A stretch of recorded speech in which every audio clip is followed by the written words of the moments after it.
Hi everybody, my name is Bookie and I'm here with the Good Eve channel. And today, with much heaviness, I'm going to talk about the military action that's taking place in Ukraine.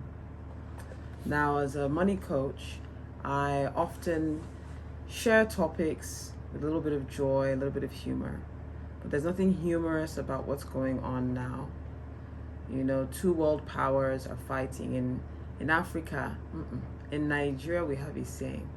We say when two elephants fight, it is the grass that suffers.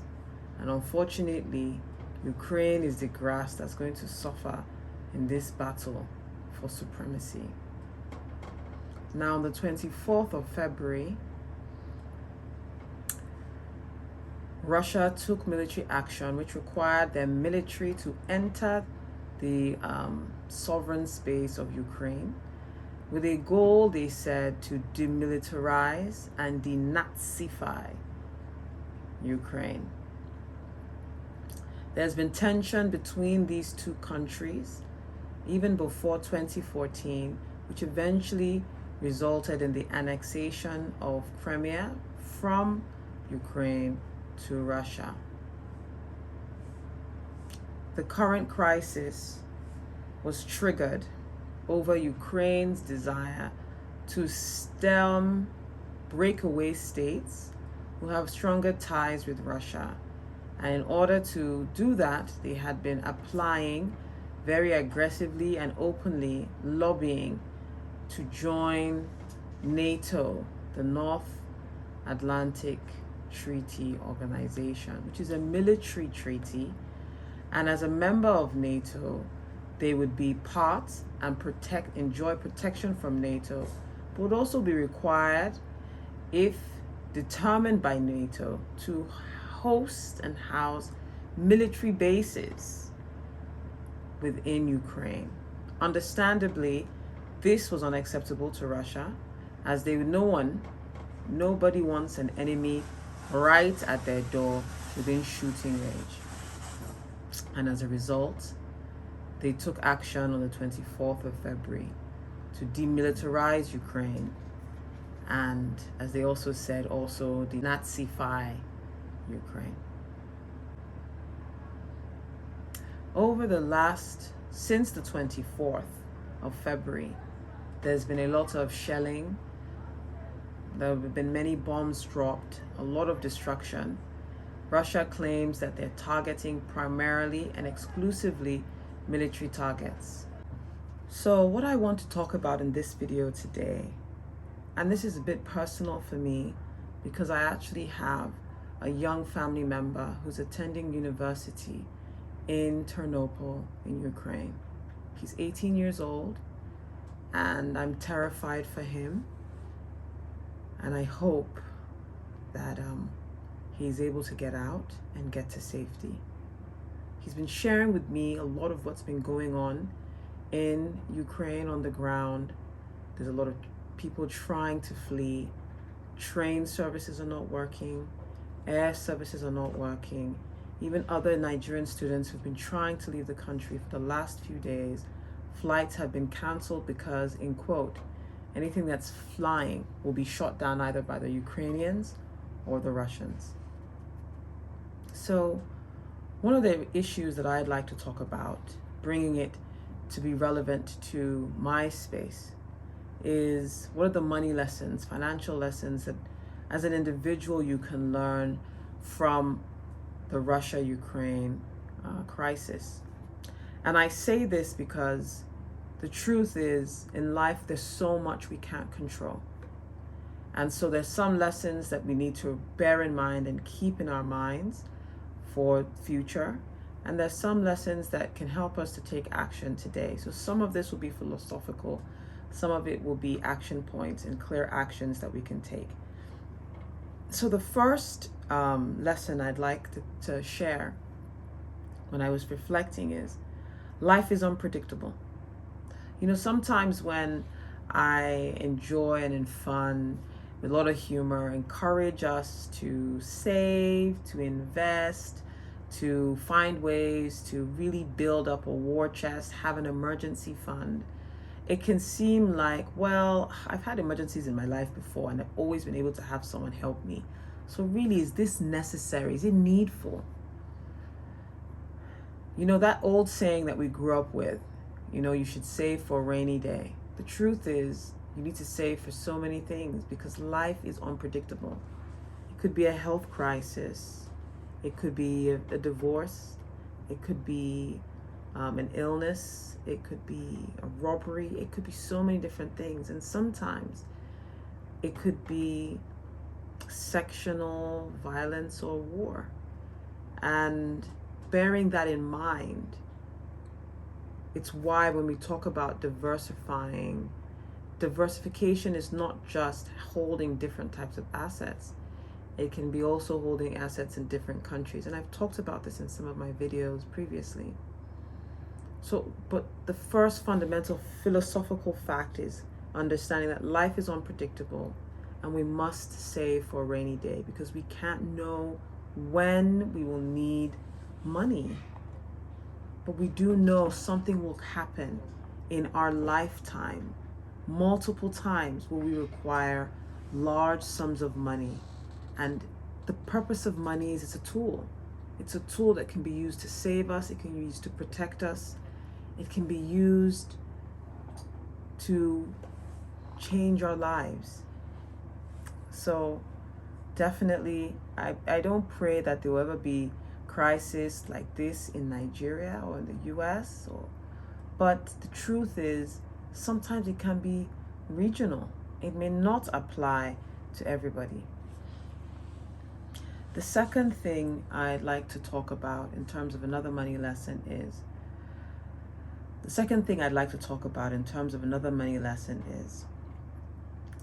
wealth concentrated in one country or one state can be risky, especially if there's a history of there being instability of sorts in that state. And I think the truth is it's easiest to make money where you live and to invest where you live because you understand the culture, you understand the environment, you understand the legal environment. You know how to navigate it. But when it comes to securing wealth, I do think it's important to have multiple places where you keep it. And there should always be perhaps a nest egg that isn't in country. It doesn't have to be massive, but something that you could say as you keep getting, as you start to build your nest egg and you begin to invest and save for the future, but something that's secured in a location out of your country that you could access should you have to move. And I say this particularly if you live in a particular part of the world where there's a lot of political insecurity. I give the example of having all your assets, for instance, in one state. There's been a lot of fighting and sectional violence in Nigeria in a state called Borno State, and by the Boko Haram, which is people have heard globally. And I can't imagine if almost all your business assets, all your financial assets were all tied to that location. For many years now, it's been hard even for farmers to have to harvest their crops, to grow much there. So if everything you own is located there, you understand that when that crisis started, and that's what happened for a lot of people, to be honest, is they had to leave and start again from scratch with nothing. But the idea of being a member or a part of this channel is that we think ahead. And even as gruesome and sad and depressing as it is to consider the fact that this place that you've grown up in and you love so much could be destroyed by such an issue, it's for you to be prepared. So we hope for the best. We hope it will never happen, but we prepare for that worst in case it does happen. So with things like that, it's just making sure that no matter what profits you make, what income you earn, a percentage of it, at least 30%, you bank it, outside of that state, for instance.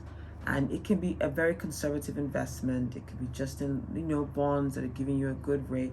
But you know that that's another form of insurance for you should you have to, you know, move out or move away. I was watching a news article from Ukraine where they were showing men saying goodbye to their families. They were kissing their kids and kissing their wives and hugging and saying goodbye. And I couldn't understand why can't these men go? And this was before, the invasion. And I thought to myself, well, why don't they just close whatever their business they're running, or take a leave of absence from whatever job they're working and go with their families? And the challenge with there being instability often, I mean, in Ukraine, they've been living with it for the better part of a decade, is that you always get warnings that they're about to go to war, they're about to invade, there's going to be military action. They've been living under this level of stress for the last better part of a decade, if not longer. So how do they know this time will be the time that something happens? Because there have been so many times before, and so many warnings and so many alerts, that you almost become immune to it. But you take the precautions for your children, but you say, look, I'm going to keep my bakery open, I'm going to keep my business open, so that just in case it doesn't turn out the way it unfortunately has turned out now, I can still make money to feed my family. And that takes me to point 3. Being alive, being safe and healthy is the foundation of building wealth. People who are dead have no need for money. So you've got to be alive. And what does that mean? It means that if you find yourself in a situation where I must die to make this money, I make this money or I die, leave the money. Leave it. He who lives to fight another day, and also lives to earn another day. I wish those men had gone with their families. I hope they make it through. I just heard as I'm recording this that Ukraine has put out a directive that anyone between the ages of 16 and 60 who are Ukrainian citizens cannot leave the country. They must stay and fight. So those young men have lost the opportunity now to be with their family, who I assume took a train or took a car to Poland. Being alive is the first step to building wealth. Money lesson 4. Pay attention to trends, especially historical trends. And I say this because we also need to take security alerts seriously. It's my understanding that historically Russia has been invaded, I think 3 times from Europe, and a few of those times through Ukraine specifically. And I'm not here to pass judgment on whether Russia or Ukraine. I know I'm not a citizen of either, and I've never been or had the privilege to visit either country. But I know, having lived in Nigeria, that a lot of times things are misunderstood by people who aren't here. They can't understand the dynamics truly and all the things that come to play. But as a native, wherever it is you live, take the time to understand the history. You may not like it, but understand that there's certain pain points, there's certain pressure points that, if triggered, will unfortunately result in actions. What does that mean for you as an ordinary citizen? When you see those trends, for instance, you hear from your embassy, and this is probably specifically for Nigerians currently who are living or trapped in Ukraine now, who cannot leave, and the US embassy evacuated their people almost 3 weeks ago. The UK embassy as well, France, Europe. By the time all these guys are jumping off the ship, there's a saying, when you see rats jumping off a ship, you should know there's a serious problem.